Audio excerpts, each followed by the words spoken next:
In this video, you will discover the first step to breaking your nicotine addiction. This is Nasia Davos. I'm a psychologist, ex-smoker, and creator of the CBQ Method. The cognitive behavioral quitting method helps you stop smoking easily and naturally in 4 steps, even if right now you love cigarettes. Because the smoking addiction is like being trapped inside a maze. The fact that it might seem hard or even impossible to quit this addiction is only because you don't have the right directions, the right map, the right plan to escape that maze. The 4 stages of the CBQ method is the map that helps you break free. The first 3 stages turn you into a happy non-smoker before your quit date, then you quit, and the 4th stage conditions your success. This video is all about the first quit smoking stage, which is choose to quit. Let me tell you a story.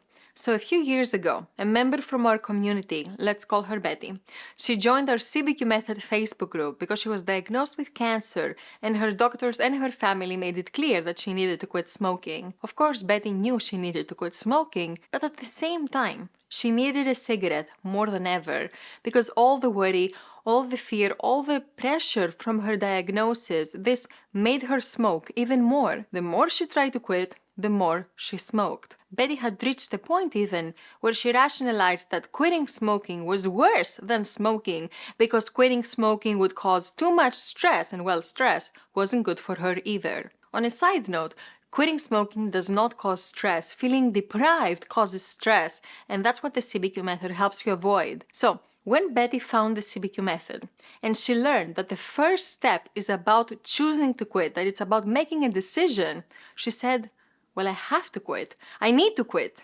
Haven't I made the decision? The answer is no, not necessarily. See, making a decision is the starting point of any journey.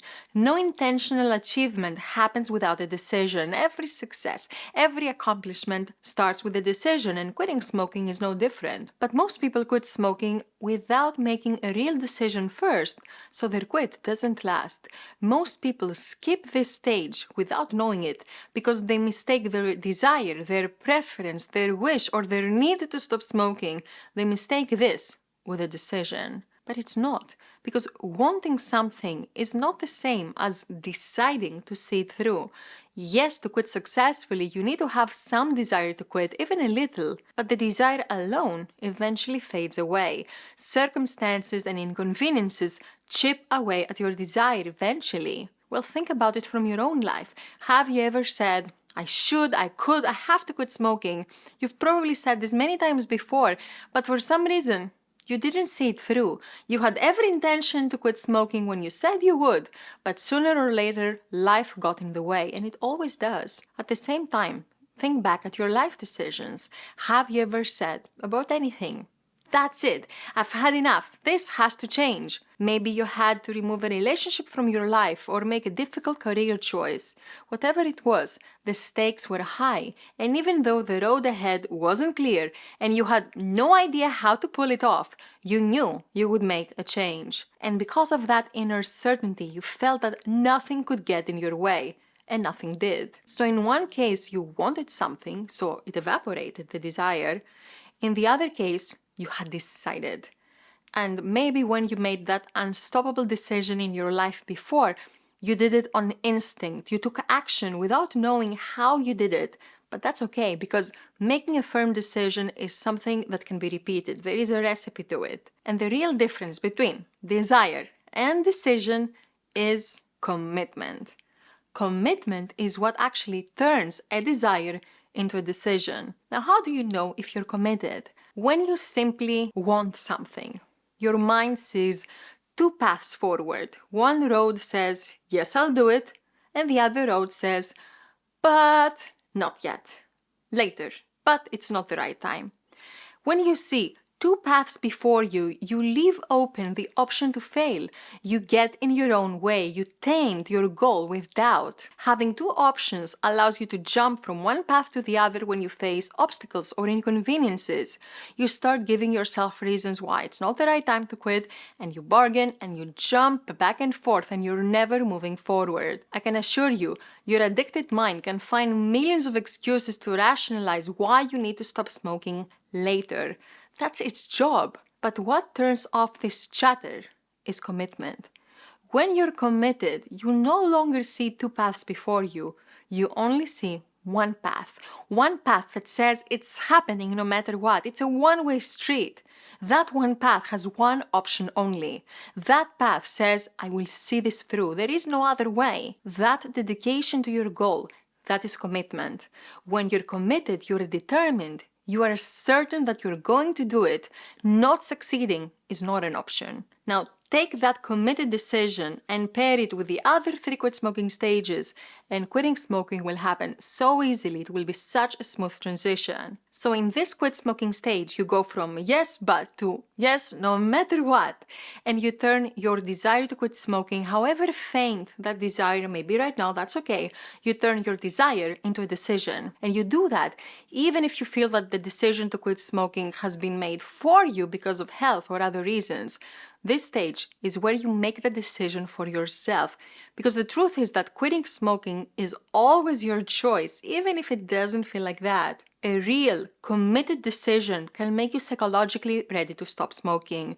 It's been proven by research that feeling ready to quit smoking makes you see even more benefits in quitting that in turn make you even more confident that you can be happy without cigarettes. And here's the thing. Nobody can make that decision for you. Not life circumstances, not your doctor, not your family.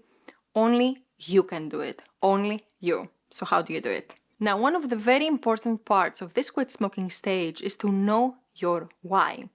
But the CBQ method has a very different strategy when it comes to knowing your why, and I will explain. So, your first big why is why you want to be a non-smoker. Now you'll tell me, of course, everyone has reasons to stop smoking, right? Maybe your reasons are to be healthier, to stop paying the tobacco companies and save money, or maybe to breathe better, smell better, and have more energy. Or maybe you need to quit because your doctor told you that you cannot do this anymore. You probably have many reasons to stop smoking, many important reasons. Then why don't you do it? What makes your motivation evaporate? What makes smoking seem more important than your reasons? You might think that you cannot commit because of weakness or self-destruction. That's not it. It's because you're putting down the facts and then expect to feel motivated to quit smoking because it's the logical thing to do. But in many cases, logic is not enough to overpower your relationship to smoking. Like our members learn in the CBQ program, smoking is an emotional behavior, not a logical one. So to commit to quitting smoking, you not only need your logical reasons, but you also need what I call emotional reasons. Most people have tons of logical reasons, but no emotional ones, so they feel stuck. Logical reasons is why you need or should stop smoking. A diagnosis, your family asking you, the signals you get from your body every day. Emotional reasons is why you want it. Freedom, longevity, personal achievement, be an inspiring example, or it can be as simple as wanting a more youthful skin. Your emotional reason doesn't have to be grand. It doesn't have to make sense to others. It doesn't even have to make sense at all. It just has to matter to you. You just have to feel something when you think about that reason. You need to put emotion behind your decision. Emotion is what made you commit to any of your goals in the past. Emotion is how you take agency and own your decision to stop smoking, even if you feel that decision has been made for you. Emotion helps you tap into an unlimited power inside of you. So ask yourself, why do I want to succeed? What would I love about being free from addiction? What do I worry about every day that would improve or go away completely if I set myself free from smoking? So you need to find your emotional reasons, and like the quote by Zig Ziglar says, people often say that motivation doesn't last. Well, neither does bathing. That's why we recommend it daily. So know your reasons and think about them every day. Don't let the current of everyday life push your reasons to the back of your mind. Keep them on your mind. Write them down. Read them again. Keep them on your mind. Your first big why, is why you want to be a non-smoker. Now, your second big why is why you smoke. This is as important because you cannot make a real decision to stop something you don't understand, especially in addiction. So you need to know why you smoke, whatever your answer is, to understand how the smoking addiction works, how it affects your brain, what it means to you emotionally. Of course, you don't need to know the ins and outs of the science if you're not interested in it, but have an understanding on how nicotine works on you.